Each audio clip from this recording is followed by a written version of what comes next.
तो हमारा जो परम पिता है वो तो ईश्वर है। विद्या के पिता जो हमारे आचार्य हैं, जन्म के पिता हमारे माता पिता हैं। ये फिलॉसफी समझनी चाहिए।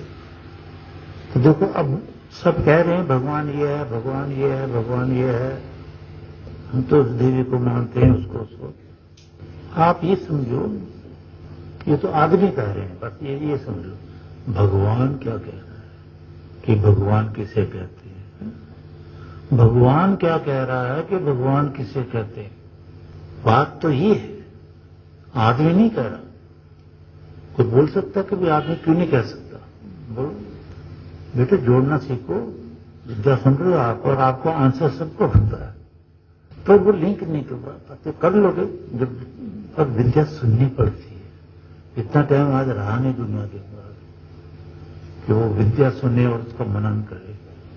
क्योंकि चाहे आप किसी भी पोस्ट पे हो, चाहे बिजनेस कर रहे हो, पैदा तो हुए हैं हम भगवान को पाने के। कर्म कांड का, यजुर्वेद का पहला ही मंत्र कह रहा है ना, श्रेष्ठात्मा कर्मणा। तो मेरा प्रश्न ये है, क्यों नहीं कह सकता? तो क्यों नहीं कह सकता भगवान के बारे में? क्योंकि उसका जो इस सृष्टि पे पहला जन्म हुआ वो मूर्ख हुआ, वो मूर्ख पैदा हुआ। अनाथनी सृष्टि का मूर्ख है वो। जब भगवान ने ज्ञान दिया ऋषियों को, चारों ने दिया, ब्रह्मा को, ब्रह्मा ने गुरु शिष्य परंपरा बनाकर फैलाया इसे, तो भगवान का दिया वो ज्ञान था। आप कह सकते हैं, कोई ज्ञानी बने वेद सुनता है तो वो कह सकता है भगवान ने रखा है, तो उस वक्त फिर कह सकता था। तो भगवान ने ज्ञान दिया, और ये ज्ञान दुखों को नाश करने के लिए, दुख बढ़ाने के लिए नहीं है। तो इसको प्राप्त करके सभी लीन हो गए भगवान, सबों का दुख खत्म हो गया तीनों युगों में। अब युग ये आया तो वेद खत्म कर बैठे दुनिया, तो दुखों को आमंत्रित कर लिया। भाई जब ये सूरज छुपेगा तो अंधेरा आएगा ही आएगा। जब ज्ञान छुप जाएगा तो अज्ञान आएगा ही आएगा। आज इंसान सच मानो अज्ञान में जी रहे हैं, अविद्या में जी रहे हैं, इससे दुखी हैं। उनको भगवान का तो पता ही नहीं। आप लोगों को पता है क्योंकि आप सुनते रहते हो। अब आप मानते हो नहीं मानते ये तो आप जाने, लेकिन आप लोग सुनते तो हो कम से कम। श्रुतम तप है, वो सुनना तप है। क्योंकि इंसान सुनता है, मानता नहीं है। गजब बात गजब है, जानत है सब कोई, जानत है मानत नहीं, यही अचंबा हुई। तो भगवान क्या कहता है कि भगवान किसे कहते हैं? भगवान बोलो क्या कहता है कि भगवान किसे कहते हैं? ये ईश्वर बता रहा है, वो अपनी डेफिनेशन खुद बता रहा है कि भगवान किसे कहते हैं। मनुष्य सुनो, क्योंकि बताए बिना ज्ञान नहीं होगा। तो ईश्वर ने बताया कि ऊर्ध्वः अग्नि ही, ऊर्ध्व ऊपर ये लोक हैं, सूरज चांद सितारे हैं, वह रोशनी है, अग्नि है, सूर्य है, समझे ना ऊपर। तो वह पेप सन, ये सूर्य चमक रहा है, चंद्रमा की चांदनी है, तारों की भी चांदनी है। ये कहां जाने के लिए घूम रहे हैं? स्पेस में घूम रहे हैं सारे ग्रह। एक अलंकार छोड़ा भगवान ने यहाँ के, कहां जाने के लिए व्याकुल है। और ये मातृश्वा भवते, मातृश्वा मतलब वायु बह रहा है, ये कहां जा रहा है? यत्र प्रेप संति ही, जहां प्रेप संति या कामना करती हुई, यत्र में न जहां कामना करती हुई, आदितः चारों ओर बरसने वाली ये जो जलधाराएं हैं, ये गति वाली होती हैं। ये कहां जा रही है? एक नदी बह रही है, ओ जा रही है, समुद्र से मिल रही है, और कहां जा रही है ये? और कैसे ये बनी? तम जो ये कार्य हो रहे हैं, याद रखो। और भगवान कह रहा कि what is the real definition of the almighty God? अरे भाई ये है, ईश्वर इसको कह रहे हैं जो ईश्वर ही बता रहा है। क्या बता रहा है ईश्वर? कि फिर सुनो कि ऊपर तो सूरज चांद सितारे घूम रहे हैं स्पेस में, कहां जा रहे हैं ये? और वायु बह रही है, ये कहां जा रही है? किसने बहाई? आवृता सबको बरतने वाली जो जल धाराएं हैं, ये भी बह जा रही हैं, बह जा रही हैं, बह जा रही हैं। इन जल धाराओं को किसने बनाया? ये कहां पहुंचने की कामना कर रही हैं? तो भगवान कहता है आपको, तम स्कंभम, जिन्होंने जलधारा बनाए, जिन्होंने द्युलोक पे घुमाया सारा कुछ, ये वो जो मैं बता रहा हूं, स्कंभम में ना आधार, इसका स्कंभम में ना आधार प्रभु, इन सब का आधार जो है वो परमेश्वर है। तम स्कंभम ब्रूहि, उनका जो आधार है वो परमेश्वर है। सहस्वित, वह निश्चय से तम असिगन, तो वो आनंद स्वरूप है। कम धातु से मैंने कई बार बताया ना, आनंद। तम अंधकार से परे, अंधकार नहीं, आनंद ज्योतिर्मय।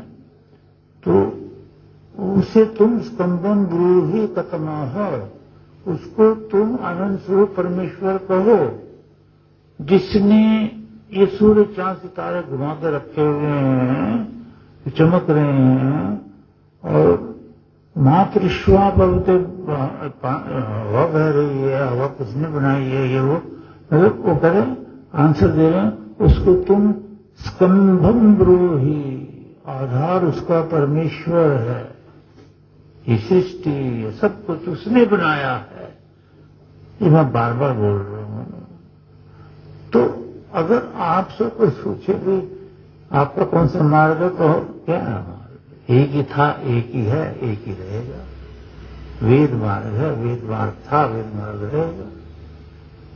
ईश्वर कह रहा है ये मैंने बनाया। अब हम इस जैसा ईश्वर कोई और निकाल के बताएं कि कोई ऐसा भी भगवान है जिसकी हम पूजा करते हैं, निराकार ब्रह्म की नहीं करते, वेदों से कहे भगवान की नहीं करते, तो जिसकी करते हो वो क्या सूरज को घुमा रहा है, वो हवा को बहा रहा है, वो जीवन दान करता है? अरे तो अपने मुंह से और आदमियों की बात सुनते थे कि ये मार्ग अच्छा है, ये मार्ग अच्छा है, नाम ले लो, तर जाओ, नाम ले लो। ये इंसानों के बनाए हुए मार्ग हैं जो नरकगामी अर्थात दुखी दुख देंगे, और दे रहे हैं सबको दुख। ईश्वर का बताया तो मार्ग ये है। ईश्वर तो ये है जिसकी व्याख्या भगवान ने खुद कर रहा है कि ईश्वर तो ये है, इसकी पूजा करो ना जो वो प्रसन्न होए। इस ईश्वर की तो आप ही के स्वभाव में करते हो हवन वगैरह। और एक और ले लो कि अर्धमासा, मास में महीने, अर्धमासा मना आधा महीना, तो वह यंती किसे गति कर रहे हो, चल फिर रहे हो, गति कर रहे हो। 15 दिन के अंदर आप चल रहे हो, फिर रहे हो, गति कर रहे हो। संवत्सरेण सह संविधान, वर्ष भी बीतते, संवत्सर बोलते हैं वर्षों को, कई वर्ष भी बीतते हैं, और वो वर्ष के साथ जो है मेल करते हुए, कांटेक्ट करते हुए, मासा ये महीने, वह यंती इस आधार से गति कर रहे हैं। महीने मतलब आज का दिन की तो गति हो रही है ना, कल 2 तारीख पड़ेगी, परसों तो महीना बन गया, 30 दिन 31 दिन हो गए, 1 महीना हो गया भाई, अब 1 साल हो गया, 2 साल, ये कहां गति कर रहे हैं? ये कैसे बन गए हैं? क्योंकि एक एक का नाम वेदों में, ये सब वेदों से उत्पन्न हुए हैं। यानी आप कहते हैं ना संडे को, रविवार, सोमवार, ये सारे नाम वेदों में हैं, मैंने व्याख्या करके समझाए हैं। तो परंतु यहां भगवान समझा रहा है कि ये कौन, ये करने वाला कौन है? तो बसंत आदि जो ऋतुएं हैं वो गति वाली होती है ना, तो यत्र आर प्रवाह जिसके आधार में है, और ये ऋतुएं बदलती हैं, पुष्प होते हैं, फल होते हैं, न जाने क्या क्या सब्जियां होती हैं। तो जिसके ये नियम बने हुए हैं, सब्जियां हैं, दूध है, अन्न है, और ये दिन बन रहे हैं, साल बन रहे हैं। आप कहते हो जी 12 महीने बीत गए, अब तो 1 साल खत्म हो गया। ये है किसके, कौन कर रहा है ये व्यवस्था किसने बनाई? वही बोल दिया भगवान ने, तम स्कंदम ब्रूहि, जिसने ये सब कुछ का स्कंदम में ना आधार रचेता, उसका रचेता ईश्वर है। नर नारियो है ना, तम नर नारियो तम स्कंदम ब्रूहि, उसको आधार कहो इस संसार का। अब या तो ये आधार है जो भगवान अपने आप बता रहे हैं कि मैं ये हूं, यह दुनिया बता रही नहीं तू ये नहीं, जो हमने बना के खड़ा कर दिया वही है तू। तो ये अज्ञान, अभिमान, लड़ाइयां, दंगे धर्म के नाम पर, ये सारा कुछ हो रहा है। क्योंकि हम जिसकी पूजा कर रहे हैं असल में वो पूजा लायक वो वैसी कुछ भी नहीं है, मतलब जड़ वस्तु है। तो हम गलत पूजा कर रहे हैं। वो भगवान कह रहे ये तम स्कंदम ब्रूहि, इसको परमेश्वर कहो। स्कंदम आधार, आधार मतलब निर्माता, तो ये संसार का आधार है, इससे संसार निकला है।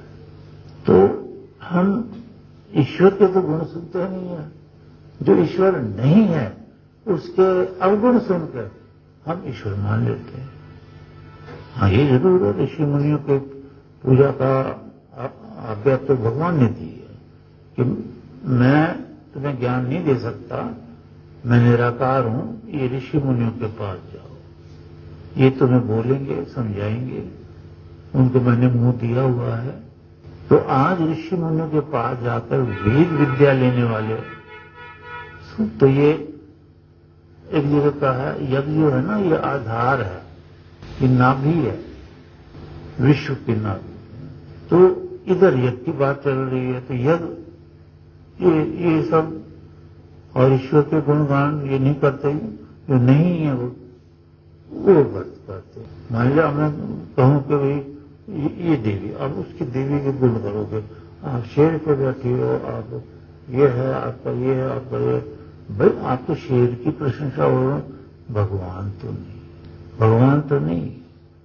ऐसी मान लिया मैं किसी की पूजा कर रहा हूं या उसको रखकर सामने मूर्ति को, तो आप इसके गुणगान गाओगे, आपकी आंखें कितनी सुंदर हैं, आपके बाल कितने अच्छे हैं, आपके धनुष धारण किया हुआ, ये किया हुआ, ये कितना अच्छा है, कृष्ण वाले जी करेंगे, आपके ताज कितना अच्छा है, पता नहीं क्या कहा, पर वो भगवान के गुणगान नहीं है, ईश्वर के गुणगान नहीं, वो शरीर के गुणगान है, वो भौतिकवाद के गुणगान है जो नष्ट हो जाएंगे, जब शरीर छूटेगा सब नष्ट हो जाएगा।